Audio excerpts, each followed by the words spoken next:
Voice Pakistan से मैं हूं सुमैया खुर्शीद। आपको अहम खबर से आगाह करते हैं। जाफराबाद में पाक फौज के हक में पाकिस्तान जिंदाबाद रैली निकाली गई। रैली के शुरा ने सबसे लाली परचम उठाए पाक फौज के साथ भरपूर यकजहती का इजहार किया। म्यूनिसिपल कॉरपोरेशन डेरा अलयार के काउंसलर अताउल्लाह गोला की क़यादत में सर्किट हाउस से निकाली जाने वाली रैली में मुख्तलिफ तबका फ़िक्र के लोगों ने कसीर तादाद में शिरकत की। रैली से खिताब करते हुए मीर अताउल्लाह खान गोला, सरदार खान गोला, बाबू ईमान बख्श कंदरानी, रजा मोहम्मद खारानी, मेहरुल्लाह खान रईसानी, बाजी खान गाजानी और दीगर का कहना था कि पाक फौज ने हमेशा मुश्किल की घड़ी में अपने आवाम का भरपूर साथ दिया है। हालिया सैलाब में पाक फौज और FC बलूचिस्तान ने आवाम की मिसाली मदद की।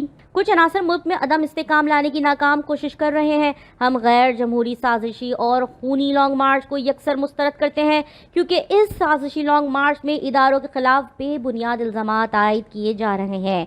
पाक फौज की लाजवाल कुर्बानियों की बदौलत बलूचिस्तान समेत पूरे मुल्क में अमन इस्तेकाम आया है। हम पाक फौज की खिदमत को कदर की निगाह से देखते हैं। बलूचिस्तान के बहादुर अवाम पाक फौज और FC के शाना बशाना खड़ी है। इस मौके पर डेरा अलयार पुलिस की जानिब से सिक्योरिटी के सख्त इंतजामात किए थे। मजीद खबरें देखने के लिए देखते रहें वॉइस पाकिस्तान।